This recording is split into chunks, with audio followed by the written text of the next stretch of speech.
नमस्कार, ये वक्त हो गया है ये जानने का कि मध्य प्रदेश में आज क्या हुआ है। तो मैं राहुल सौमित्र अगले 24 मिनट में अपने दर्शकों को यह बताऊंगा कि मध्य प्रदेश में आज क्या हुआ है। इसमें सबसे पहली और इंपॉर्टेंट खबर यह है कि आज भोपाल में सीएम शिवराज सिंह चौहान की अध्यक्षता में कैबिनेट की बैठक हुई है, जिसमें अनुकंपा नीति में बदलाव, मुख्यमंत्री दुधारू गाय कार्यक्रम, स्टेट डाटा सेंटर का विस्तार जैसे कई फैसलों पर मुहर लगी है और जनहित जुड़े फैसले लिए गए हैं।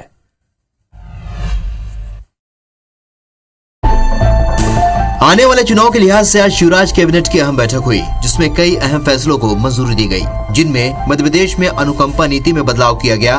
विवाहित पुत्रियों को भी अब अनुकंपा नियुक्ति मिलेगी। वहीं गुंडे माफियाओं से छुड़ाई गई जमीनों पर अब मकान बनेंगे। मुख्यमंत्री दुधारू गाय कार्यक्रम की शुरुआत होगी। प्रत्येक व्यक्ति को 2 दुधारू पशु दिए जाएंगे। मार्केट लिंकेज की व्यवस्था भी सरकार करेगी। मध्य प्रदेश नर्सेस काउंसिल के पदों को सृजित करने का भी निर्णय लिया गया है। Madhya Pradesh state data centre का भी विस्तार होगा। उच्च न्यायालय जबलपुर के परीक्षा सेल में 20 पद भी भरे जाएंगे। मुख्यमंत्री जी ने निर्णय लिया है कि अब अनुकंपा नियुक्ति की पात्रता बेटों के साथ बेटी को भी होगी। इन्होंने सरकारी जमीनों पर अतिक्रमण किया था, उन जमीनों पर के माध्यम से गरीबों को मकान बनाकर सरकार की ओर से लगभग मुफ्त में दिए जाएंगे। कुल मिलाकर कह सकते हैं कि शिवराज कैबिनेट में हर वर्ग को खुश करने की कोशिश की गई।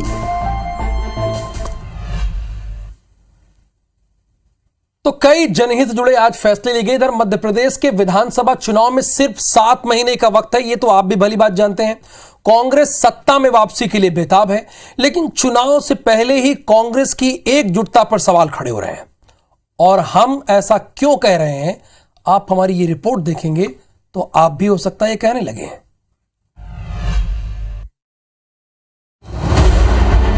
एमपी में कांग्रेस नेताओं के बयान, कमलनाथ की सक्रियता और प्रचार प्रसार को देखें तो लगता है कि कमलनाथ के चेहरे पर ही कांग्रेस चुनाव लड़ेगी और बहू का सीएम बनेंगे। लेकिन अब इस पर कांग्रेस के भीतर से ही सवाल उठाए जा रहे हैं। प्रदेश प्रभारी जेपी अग्रवाल के बाद अरुण यादव और अजय सिंह ने साफ साफ कहा कि कांग्रेस में भावी मुख्यमंत्री नाम की कोई चीज नहीं है। मुख्यमंत्री कौन बनेगा, कब बनेगा, कैसे बनेगा, ये चुनाव के बाद तय होगा। मुख्यमंत्री चयन करने की प्रक्रिया दिल्ली से होती है। अब कोई अपने आप को इस तरह से कहता भी नहीं है कि मैं भावी मुख्यमंत्री हूँ। यानी कांग्रेस पार्टी के भीतर अभी भी असंतोष दिख रहा है। हालांकि कई नेता इससे इत्तेफाक नहीं रखते, लेकिन बीजेपी को कांग्रेस पर तंज कसने का एक मौका मिल गया है। अभियान चल रहा है कमलनाथ से पीछा छुड़ाओ अभियान। अब ये तो कमलनाथ सोचे कि वो स्वयंभू मुख्यमंत्री हो रहे हैं। चुनाव में अभी 7 महीने बचे, लेकिन कांग्रेस की गुटबाजी एक बार फिर खुलकर सामने आ रही है।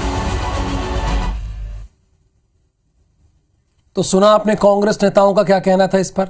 इधर दमोह में अपने ही अधिकारियों से परेशान होकर एक बिजली ऑपरेटर पावर हाउस पर चढ़ गया और आत्महत्या की धमकी देने लगा। उसने कहा कि मैं आत्महत्या कर लूंगा। करीब घंटे भर चले हाई वोल्टेज ड्रामे के बाद अधिकारियों ने उसे बहुत समझाया, तब जाकर वो नीचे उतरा।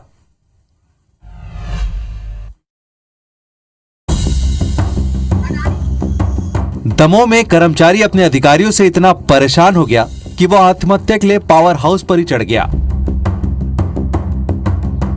तस्वीरों में दिख रहा ये शख्स बिजली विभाग के पावर हाउस का ऑपरेटर है, जिसका नाम प्रहलाद है, जो करीब 22 सालों से दमोह जिले के तेजगढ़ के अंतर्गत आने वाले हर्री बिजली विभाग के पावर हाउस में कार्यरत है।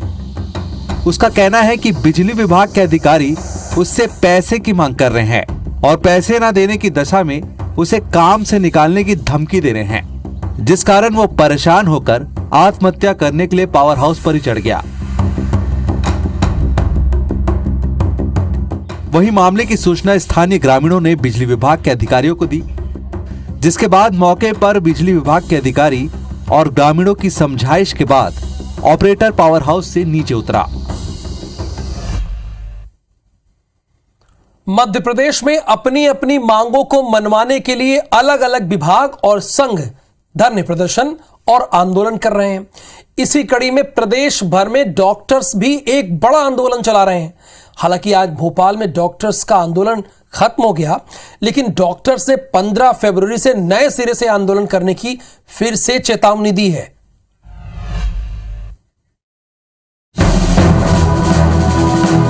मध्य प्रदेश में साल 2023 चुनावी साल है। ऐसे में आम से लेकर खास व्यक्ति की नजर अब शिवराज सरकार पर है। इसी क्रम में अपनी अपनी मांगों को मनवाने के लिए प्रदेश के अलग अलग संगठन के लोग धरने प्रदर्शन कर रहे हैं। हर एक विभाग अपनी मांगों को लेकर आजकल हड़ताल पर है। इसी क्रम में 27 जनवरी से शुरू हुई चिकित्सा बचाओ चिकित्सक बचाओ यात्रा राजधानी भोपाल में आकर खत्म हो गई। इस यात्रा के दौरान डॉक्टर्स महासंघ के प्रतिनिधियों ने करीब 6000 किलोमीटर की यात्रा की और प्रदेश के सभी 13 मेडिकल कॉलेज समेत 38 जिलों में पीएचसी जिला अस्पतालों के मेडिकल स्टाफ से संपर्क कर उनकी परेशानियों को जाना। प्रदेश के 38 जिलों को हमने कवर किया। वहाँ ने हमसे कहा कि अब जो है वो बहुत ज्यादा इन प्रशासन की नीतियों से परेशान है। उन सारी बातों को लेकर हम आगे बढ़ रहे हैं और 15 तारीख से हम अपने आंदोलन की शुरुआत। इस यात्रा के बाद महासंघ ने तय किया है कि प्रदेश भर के डॉक्टर्स 15 फरवरी से नए सिरे से आंदोलन शुरू करेंगे और 17 फरवरी तक अगर उनकी मांगों को नहीं माना गया तो करीब 10,000 डॉक्टर्स काम बंद कर हड़ताल पर जाएंगे। मध्य प्रदेश सरकार विकास यात्रा निकाल रही है और इसी यात्रा के दौरान एक बच्चे ने ऐसी कविता पढ़ दी जिस पर बीजेपी नेताओं ने खूब तालियां बजाईं। लेकिन जब इस कविता का मतलब समझ में आया तो बीजेपी कांग्रेस के निशाने पर आ गई। आरोप यह लगा कि आजादी के अमृतकाल में बापू का तो ये अपमान है। कि जलती रही नारियां जौहर में, गांधी फिर भी मौन थे। हमें सिखाया गया कि अकबर महान, तो फिर महाराणा प्रताप कौन थे। मध्य प्रदेश सरकार की विकास यात्रा के दौरान सिवनी में एक बच्चे ने आजादी की लड़ाई पर एक कविता क्या पढ़ी, इस पर बखेड़ा खड़ा हो गया। कांग्रेस ने आरोप लगाया है कि बीजेपी विधायक की मौजूदगी में कविता के जरिए राष्ट्रपिता महात्मा गांधी का अपमान किया गया और बीजेपी नेता तालियां बजाते रहे। काला धब्बा इन पे लगा हुआ है। ये काला धब्बा मिटाने के लिए ये सब हो रहा है। ये गोडसेवादी लोग हैं। सियासी मंच पर विवादित कविता की गूंज सियासी गलियारों तक सुनाई दी तो बीजेपी को सफाई देने के लिए मजबूर होना पड़ा। अगर कोई चीज कर रहे हैं, कुछ बोल रहे हैं, उसको इतनी गंभीरता से लेते हैं। राजनीति करना हमसे करो ना, हम बैठे हमें यहाँ के विधायक है, हमारी सरकार में। आजादी के अमृतकाल में बापू पर हो रही है सियासत उनके विचारों के साथ एक तरह की हिंसा है। इंदौर क्राइम ब्रांच ने बड़ी मात्रा में नकली शराब और शराब बनाने में प्रयुक्त होने वाले उपकरण बरामद किए हैं। साथ ही मौके से 2 आरोपियों को भी गिरफ्तार किया है।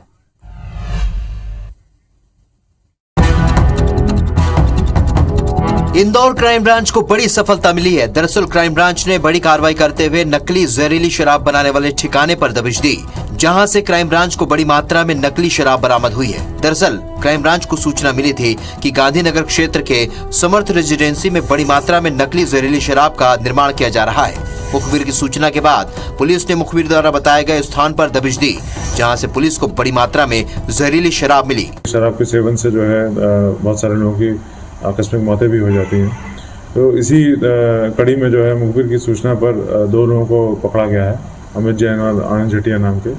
इनसे भारी मात्रा में नकली शराब बनाने का इनसे सामान मिला है। वहीं मौके से पुलिस ने शराब बनाने में प्रयुक्त होने वाले उपकरण भी बरामद कर लिए हैं। साथ ही मौके से 2 आरोपियों को गिरफ्तार किया है। वहीं आरोपियों ने नकली शराब बनाकर उन्हें आसपास के क्षेत्रों में तस्करी करना भी कबूल किया है। उन्होंने ये कबूल किया है कि वो तस्करी भी करते थे आसपास के इलाकों में। इधर विदिशा जिले में प्रशासन की आंखों में धूल झोंककर खनिज माफिया ने एसडीएम की अभिरक्षा में खड़े डंपर प्लेट के नंबर ही बदल दी और प्रशासन को इसकी खबर तक नहीं लगी।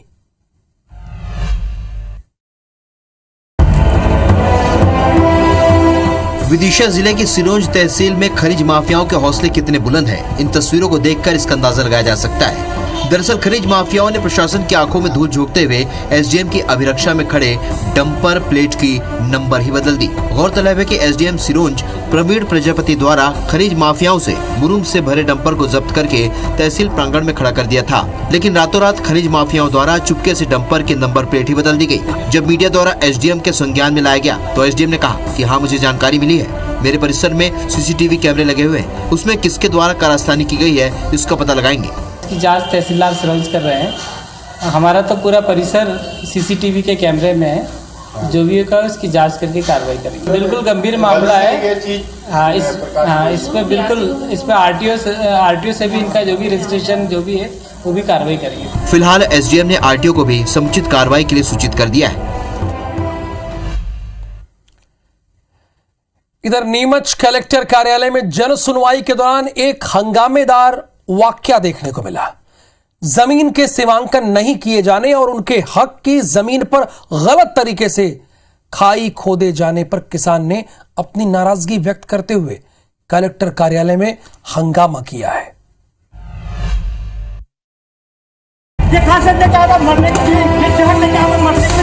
नीमच में किसान घासलेट और कीटनाशक लेकर कलेक्ट्रेट दफ्तर पहुंचा और जमकर हंगामा किया।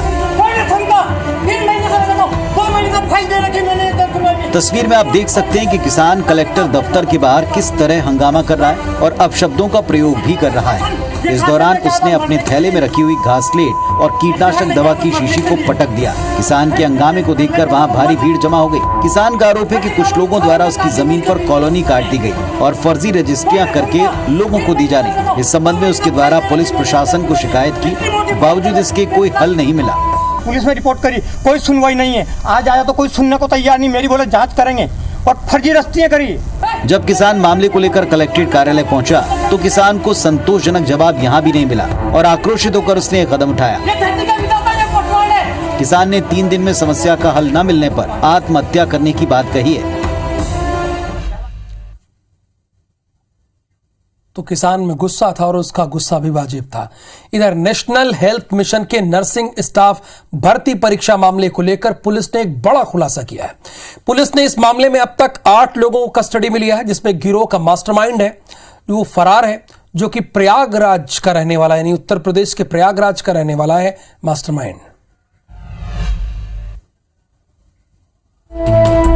नेशनल हेल्थ मिशन के नर्सिंग स्टाफ भर्ती परीक्षा मामले को लेकर ग्वालियर पुलिस ने बड़ा खुलासा किया है। दरअसल ग्वालियर पुलिस को एक छात्र के परिजन ने सूचना दी कि कुछ लोग ने उससे संपर्क किया है। वो डील करने डबरा के टेकनपुर स्थित होटल के पास बुला रहे हैं, यहाँ बड़ी डील हो सकती है। इसके बाद क्राइम ब्रांच ने वहाँ छापा मारा और 33 लोगों को पकड़ा। इनमें से 8 आरोपी हैं जो पर्चा बेच रहे थे। पकड़ाए गए 26 स्टूडेंट में से 15 लड़कियाँ और 11 लड़के हैं। NHM का नर्सिंग स्टाफ का पेपर था, उससे संबंधित कुछ ये सामग्री जो है स्टूडेंट्स को या जो परीक्षार्थी हैं उनको ये बेच रहे थे। अभी इनको हिरासत में लेके पूछताछ की जा रही है। एसपी के मुताबिक 80 परीक्षार्थियों से गैंग ने सौदा किया था। प्रत्येक परीक्षार्थी से 2 से 3 लाख रुपए में सौदा तय हुआ था। वहीं NHM यानी national health mission Madhya Pradesh की 7 फरवरी को आयोजित संविदा स्टाफ नर्स भर्ती परीक्षा का पर्चा लीक होने के बाद एग्जाम को निरस्त कर दिया गया है।